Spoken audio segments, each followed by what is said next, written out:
Primera hora, todos los cambios de vida. Vamos a ver ahora los cambios que están en la mano, en la gestante.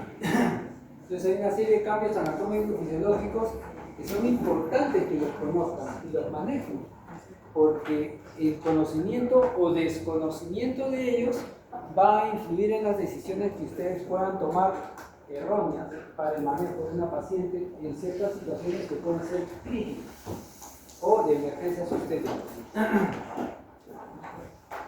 Entonces, vamos a tener algunos cambios en el aparato reproductor, básicamente en vagina y en el periné, ¿no? Aumenta la vascularidad e hiperemia en la piel y los músculos del periné de la vulva, y esta mayor vascularidad va a originar ese color característico violáceo que es conocido como el signo de Chapman. ¿Okay? Esto va a generar también un reblandecimiento del tejido conectivo subyacente. Las paredes vaginales, dado que hay un incremento hormonal, van a incrementar el grosor de la mucosa y van a aumentar las secreciones, ¿no? Generalmente son blanquecinas con un pH que se mantiene ácido por efecto de la lactobacilos. Entonces, no toda secreción vaginal en el embarazo es una infección. Tenemos que ver las características de la secreción, tenemos que evaluar si este provoca sintomatología, ¿no?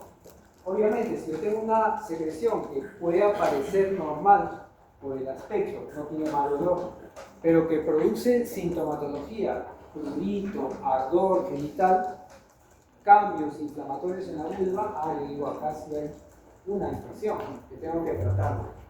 Muchas veces en el control prenatal la paciente se queja de flujo, eso es normal, ni siquiera le examina, ¿no? Entonces hay que examinar al paciente, especialmente cuando nos dice un síntoma. Hay que corroborarlo, estamos mal acostumbrados a no examinarlo, sino que todo es normal en la constancia. En el cuello uterino también se va a dar este reblandecimiento y cianosis pronunciado, ¿no? Y básicamente en las primeras 4 semanas, y cuando lo vemos en el cuello del útero se llama el signo de Wheeler. Va a haber una hipertrofia e hiperplasia glandular y la mucosa endocervical va a producir un moco espeso rico en inmunoglobulinas que va a obstruir el canal cervical luego de la concepción. El útero también va a tener cambios, ¿no? De la forma de una pera invertida va a cambiar de forma para ser una naranja redondita, ¿no? A las 12 semanas ha perdido esta forma de pera. El tamaño, el peso va a variar de 70 gramos a 10 centímetros de volumen hasta el final del embarazo, que va a pesar más o menos 1 kilo y almacena más o menos 5 litros de volumen. Y las contracciones, en el primer trimestre hay contracciones irregulares. Las primeras contracciones las va a notar la paciente como si le fuera a venir la regla. Entonces, si está con un retraso y empieza a sentir, ya me viene, se alegra, ¿no? Ya viene la regla. Pasan las semanas y nada. Y eso sucede porque el útero está estirando, ¿no? Las hormonas del embarazo permiten que la fibra muscular lisa se relaje y se pueda estirar, pero en algún momento el útero se contrae un poquito y eso produce disconfort, ¿no? Esa contracción leve, como si le fuera a venir la menstruación, y son normales. Esas contracciones van cambiando en el segundo trimestre a la contracción de Braxton-Hicks, ¿no? Y que se pueden detectar por palpación a través de la piel de la madre materna. Tener en cuenta, y esto es importante para la hemorragia obstétrica, que el flujo sanguíneo al final del embarazo va a oscilar más o menos entre medio litro a 1 litro por minuto. O sea, a través del útero va a pasar entre medio litro a 1 litro por minuto. Y ese es el motivo por el cual las hemorragias obstétricas son catastróficas, si es que no las controlan aquí.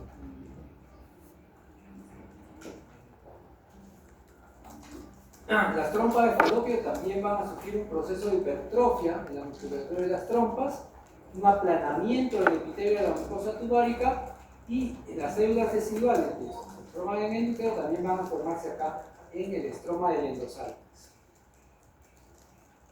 En los ovarios, lo típico es que se va a producir anovulación, es decir, cesan las ovulaciones, ¿no? A diferencia de otros mamíferos que siguen ovulando y pueden tener varios productos de la gestación, en el ser humano no, las ovulaciones cesan, ¿no?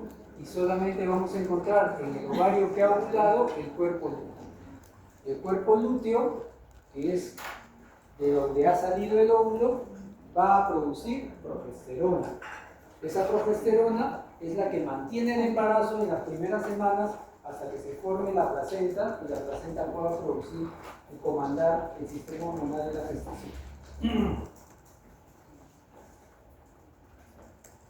Estos son los signos y los cambios que se producen en el embarazo: el signo de Chadwick, que es la coloración azulada de la vagina; el signo de Guden, y reblandecimiento del cuello uterino; el signo de Larín, reblandecimiento de la línea media anterior y de la línea uterocervical; el signo de Hegar, que es el ensanchamiento de la base reblandecida del istmo uterino; el signo de McDonald, es un útero flexible en la unión uterocervical; el signo de von Ferwald, el reblandecimiento irregular del fondo uterino sobre el sitio de implantación; y el signo de Piscasek, que es el reblandecimiento irregular del fondo uterino en las regiones corneales. Todos ellos están descritos en la literatura, en los diferentes libros, ¿no? Los que utilizan. Importante que ustedes los conozcan, ¿no? Y que todos ellos se deben a estos cambios que hemos visto, ¿no?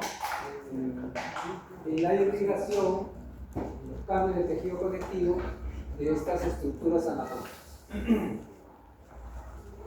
El útero, entonces, de la semana 12 hasta la semana 12 va a estar dentro de la cavidad pélvica, es decir, no lo vamos a poder palpar a través de una palpación en el vientre materno.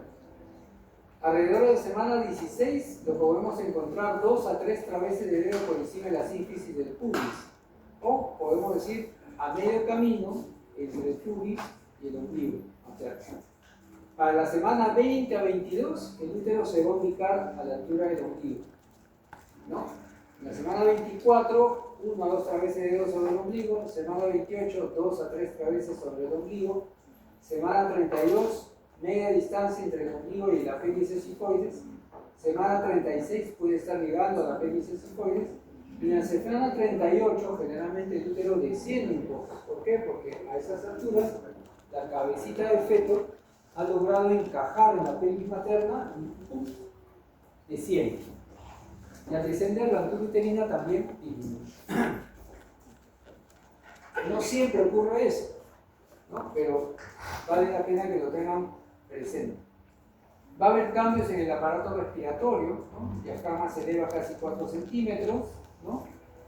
El diámetro transversal de la caja torácica aumenta casi 2 centímetros, la circunferencia torácica aumenta cada 6 centímetros. ¿Y esto qué va a ocasionar? Que el volumen de ventilación pulmonar, el volumen ventilatorio por minuto y la capacidad y la captación de oxígeno por minuto va a aumentar. ¿A expensas de qué? A expensas de una reducción de la capacidad funcional residual. Va a haber una alteración del equilibrio ácido-base, un consumo de oxígeno aumenta 15 a 20%, ¿no? Va a haber un mayor consumo de oxígeno, y esto va a generar ¿qué cosa? Que aumente la ventilación pulmonar. Esto también produce una disminución del PCO2 materno, y estos cambios facilitan el transporte del CO2 del feto hacia la madre. Esto se llama el efecto Halo. Para compensar la alcalosis respiratoria, el bicarbonato disminuye más o menos de 26 a 22 milimol por litro, y esto resulta que el pH sanguíneo aumenta ligeramente, incrementando ¿qué cosa? La afinidad de la hemoglobina materna por oxígeno y disminuyendo la capacidad de liberación. A esto se le llama el efecto Halo. Y el aumento del pH sanguíneo incrementa el 2,3-difosfoglicerato, contrarrestando el efecto Bohr y desviando la curva de disociación de oxígeno hacia la derecha. ¿Y esto qué hace? Facilita que el oxígeno pase de la mamá al feto.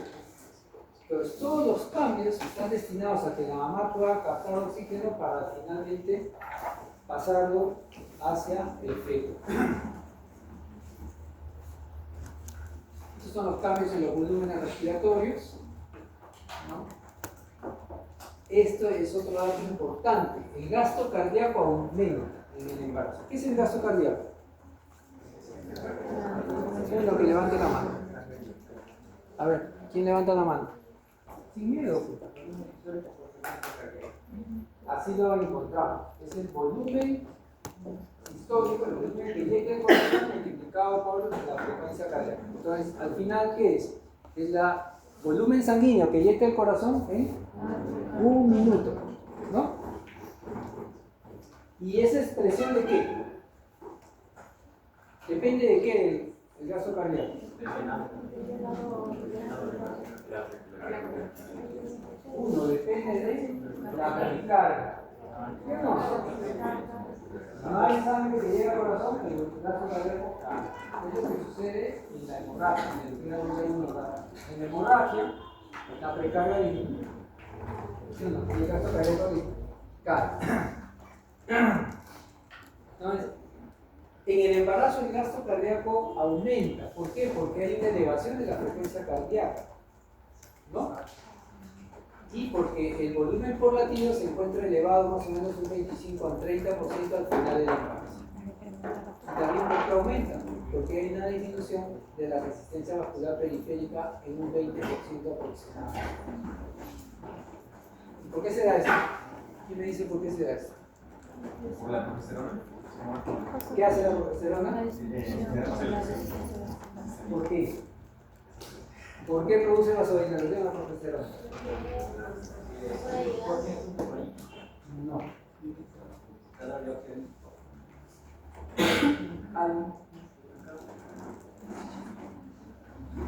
que llegue la sangre fresca, a tener esta... ¿Qué etapa? El músculo liso. ¿Y el vaso sanguíneo qué es? Músculo liso. Y si se relaja, cae la presión.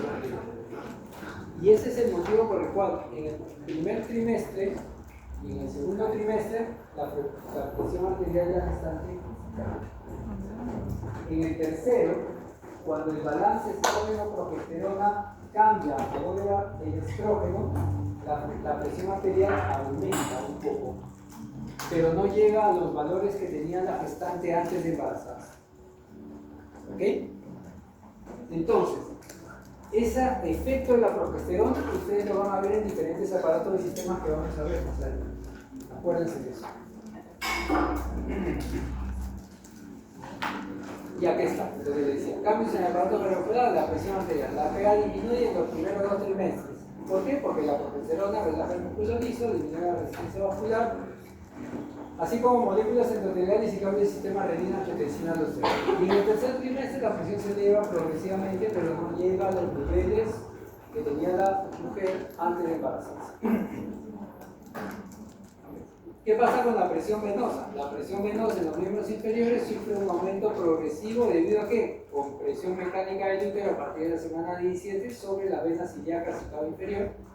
La presión que ejerce la cabeza del feto sobre las venas ilíacas cuando ya está avanzado el embarazo, la obstrucción de la vena cava en el punto que atraviesa el hiato diafragmático por rotación hepática y una obstrucción hidrodinámica en la vena cava inferior por drenaje permanente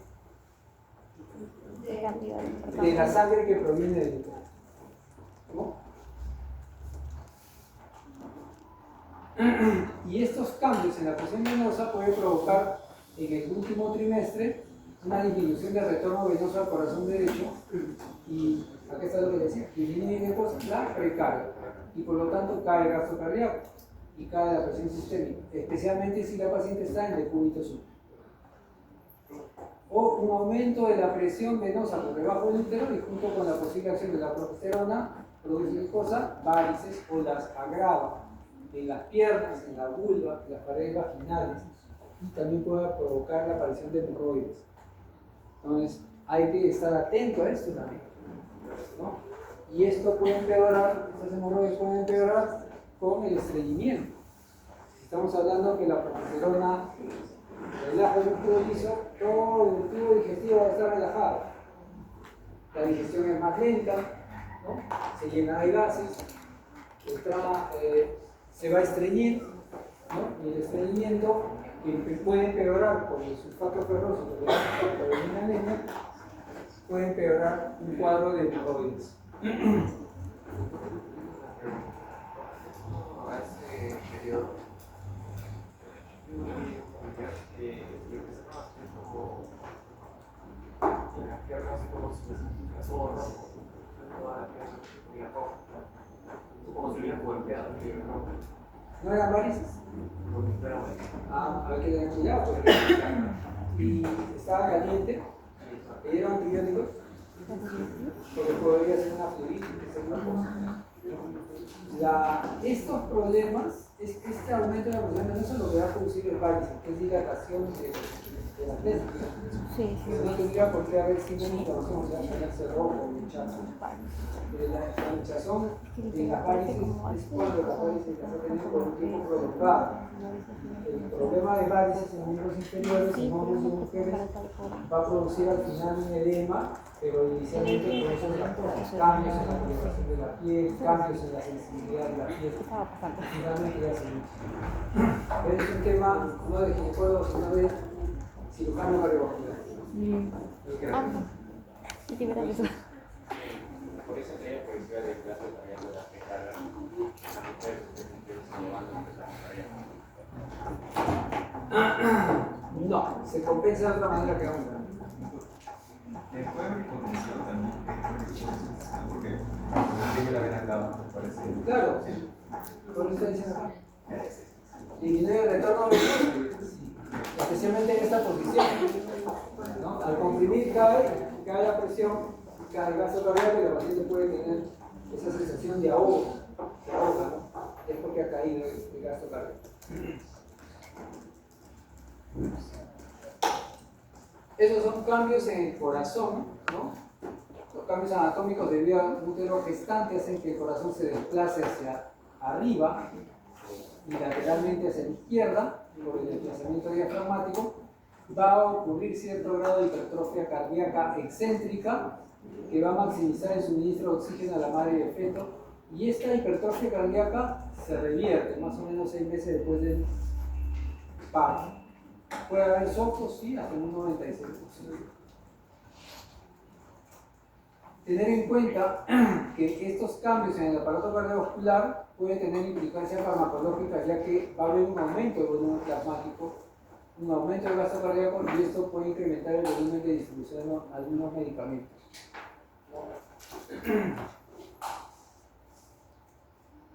Este es otro dato importante. El volumen sanguíneo cambia en el embarazo, aumenta más o menos hasta un 60% el volumen del plasma. Y la masa de eritrocitos también aumenta, pero aumenta más o menos en un 30%.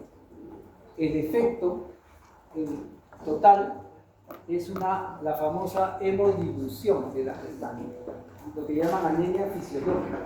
¿Por qué? Porque se aumenta más el volumen plasmático y la mitad aumenta la masa eritrocitaria, sí, pues no, cae. Cuando hacemos un hematocrito, acá el porcentaje cae. ¿Ok? Esa es la explicación. Pero en realidad aumentan los dos, tanto el plasma como la masa de eritrocitos. Y este es otro dato importante que tienen que tener en cuenta. Todas las damas acá, en edad fértil, su requerimiento de hierro diario es de 1 miligramo por día. Como su intestino absorbe solo el 10% de lo que ingiere, ustedes basta con que ingieran 10 miligramos de hierro y una dieta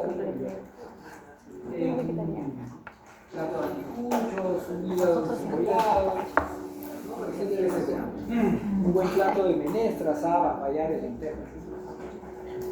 Pero la gestante no requiere 1 miligramo, requiere 6 miligramos diarios. 6 veces lo que necesita cualquiera de ustedes. Y eso significa que tienen que ingerir 60 miligramos diarios. Eso no se encuentra en ninguna dieta. Por eso es que hay que suplementar. Por eso es que le damos sulfato ferroso o cualquier forma de hierro. Es importante que ustedes lo entiendan. Porque si ustedes no lo entienden, entonces nunca le van a preguntar a la gestante en sus controles prenatales si está tomando las tabletas que le damos. Les va a dar igual que las tomen o no las tomen. Y la importancia de esto es que si la gestante no toma la suplementación, simplemente sus 13 de hemoglobina, 14 que tenga, para el final del embarazo se convierte en 7, 8. ¿Quién consume ese hierro? El feto. El feto se va a comportar como un pequeño parásito. Absorbe todo. No le interesa la mamá. Todo el hierro se lo absorbe para formar sus músculos, sus glóbulos rojos y todas las estructuras que necesitan hierro. Solo cuando la mamá ya no tiene de dónde salir, ahí recién el feto se va a alterar. Entonces es importante esto. Mujer en edad fértil, 1 miligramo de hierro, gestante 6 miligramos, el intestino absorbe solo el 10%. Datos importantes que lo van a llegar en el examen, ¿no? Una pregunta de verdad. Entonces, ¿dónde creen ustedes que va a haber la fuente más rica de hierro? ¿Dónde puede estar? ¿Dónde? Carne roja, pero ¿qué parte de la carne roja? ¿Qué?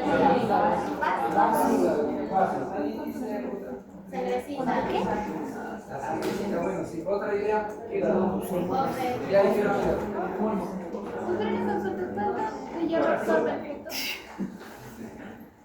Eso no tenemos esa edad. El feto absorbe todo lo que puede. No sabemos porque va a depender de su velocidad de crecimiento.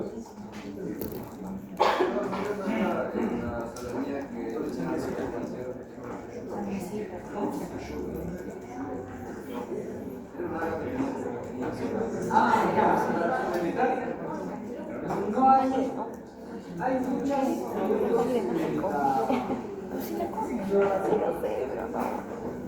Yo nunca le pongo a la música, pero siempre de hígado, el relleno.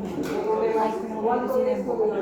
Para poder solicitar ciertas No, sí lo como. Como que lo dan como primera. el hierro, Lo dan así cuando como lo su ingerimos, ¿a dónde se mete? Sí, es lo que te contaba. Si lo dan Se va a la célula del del epitelio intestinal. Ustedes han comido muchos la pasilla, eso es rico en hierro. Pero también es rico en colesterol. ¿Cuál era la respuesta? El chonchoní, el rachi, todas esas cosas que venden en las sangucherías. Es la tripa que rica en hierro. En resumidas cuentas. ¿No les gusta? Va a haber cambios hematológicos, ¿no? Va a haber leucocitosis. Entonces es importante que lo conozcan. De 5.000 a 12.000 leucocitos, aunque en el trabajo de parto puede llegar a 25.000. Pero no se asusten, cuando llega una paciente que no tiene su hemograma, le piden su actualización, 20.000 leucocitos. Está con infección, ¿no? Clínicamente no tiene fiebre, no tiene nada. Es que en el parto puede llegar hasta 25.000 leucocitos. Ojo, un examen auxiliar es eso, es un examen auxiliar, que tienen que interpretar con la clínica del paciente. ¿Ya? La distribución de estos leucocitos, el porcentaje de granulocitos y linfocitos TSD8 es mucho mayor y hay una disminución del porcentaje de monocitos y linfocitos TSD4. Va a haber alteraciones también de los reactantes, la fosfatasa alcalina del leucocito, la proteína C reactiva, el BSG, los factores C3 y C4 complemento aumentan durante el embarazo. El perfil de coagulación, sí. ¿Hay paciente que está de comer leche? Ya, sí. ¿Cuál es la pregunta? ¿Serían iguales? No, ahí varía. A ver, tu pregunta es muy difícil de contestar. Va a depender de lo que tenga el paciente. Una paciente en estado de SIDA va a estar caído. Una paciente en tratamiento, ¿no? En tratamiento con TAR, tratamiento antirretroviral, y que tenga, por ejemplo, una carga viral indetectable. Eso va a estar casi normal. ¿Ya? Vean la importancia que es, no es el tema, pero la carga viral Antes, ¿qué hacíamos con la paciente con VIH? Cesárea, ¿no? Pero si la carga viral es indetectable y está en tratamiento letal, parto vaginal. Lógicamente con todas las medidas que el personal de salud tiene que adoptar para no contaminarse, ¿no? Pero va parto vaginal. Entonces las cosas van cambiando, ¿no? ¿Se acuerdan cuando antes la enfermedad o la infección por VIH era un estigma, pues, ¿no? Fue muchos años, como una infección. Es como la hepatitis. ¿Cuánta gente entre nosotros tiene hepatitis B? Y la hepatitis B es más mortal que el SIDA. Respecto al perfil de coagulación, cambia el perfil de coagulación en la gestante. La gestante tiene un estado de hipercoagulabilidad. ¿No? ¿Por qué? Porque se va preparando ese aumento de plasma, ese aumento de volumen sanguíneo la prepara para el sangrado en el parto. Y estos cambios en el estado de coagulación también la preparan para que pueda coagular rápidamente. Entonces va a estar incrementado los factores de coagulación dependientes del hígado, básicamente. Importante, ¿por qué? Fibrinógeno. Fibrinógeno normal hasta 400. Viene una paciente con hemorragia y sale su nivel de fibrinógeno a 350. Ah, está normal. Mentira, no está normal. Porque una gestante, su nivel de fibrinógeno está bordeando los 600. Si encontramos 300, para una persona no gestante será normal, pero para una gestante con sangrado está consumiendo sus factores de coagulación. Está camino a una coagulación intravascular y seminal. Entonces es importante conocer estos cambios para poder interpretarlos bien y poder tomar decisiones oportunas. ¿Ya? Esto ya lo habíamos mencionado, el volumen sanguíneo materno, cómo empieza a variar, ¿no? Cambios en las mamas, ¿no? En las primeras semanas hay hipersensibilidad, o sea, una gestante en las primeras semanas la ropa le ajusta, le molesta, los pezones están muy sensibles y con más o menos después del segundo mes aumentan de volumen, los pezones se hacen más grandes, eréctiles y toman una pigmentación marcada, ¿no? Después de los primeros meses se puede extraer calostro y las areolas se hacen anchas y se aprecian las glándulas de Montgomery, ¿no? Son glandulitas que están acá en el borde de... ¿Qué? En el aparato urinario, la longitud del riñón aumenta casi 1,5 cm, la filtración glomerular y el flujo plasmático renal aumentan casi un 50% y puede haber glucosuria y proteinuria. No necesariamente que signifique que la paciente esté enferma, tiene un problema renal. ¿Ok? Se va a producir dilatación de la pelvis renal, los cálices y los uréteres. ¿Por qué? Por la progesterona también. ¿Ya?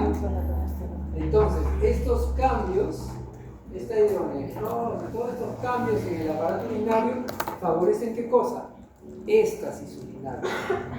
Y si hay éstasis urinario, favorece ¿qué cosa? Infecciones urinarias. Entonces ustedes tienen que tener en su cabecita que aproximadamente un 25 a 30% de las mujeres en edad fértil que no están embarazadas tienen bacteriuria asintomática. ¿Le damos tratamiento? No le damos tratamiento. Pero si esa mujer en edad fértil se embaraza y tiene bacteriuria asintomática, hay que darle tratamiento. Porque si no le damos tratamiento, gracias a todos estos cambios, ¿no? Esa relajación de la vejiga, de los uréteres, ese urinario puede hacer que esa gestante denuncie su infección, su bacteriuria asintomática, como una pielonefritis o una sepsis, con punto de partida urinario, que va a complicar el embarazo o puede llevarla a sepsis durante la gestación y muerte incluso de la paciente. ¿Ya?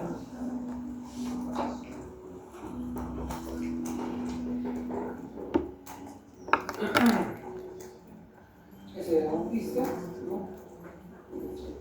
En el aparato digestivo también lo hemos mencionado, el estómago modifica por factores mecánicos y hormonales. El elemento mecánico es el útero, el factor hormonal, progesterona, que ya lo mencioné. Y la progesterona va a actuar pues, en varios aspectos de la parte, ¿no? Va a haber un apetito disminuido, náuseas y vómitos matutinos, generalmente atribuidos a la gonadotrofina coriónica, ¿no? Sin embargo, como vamos a ver en la clase de hiperemesis, hay un montón de factores, no se sabe exactamente la causa de las náuseas y vómitos en el estado.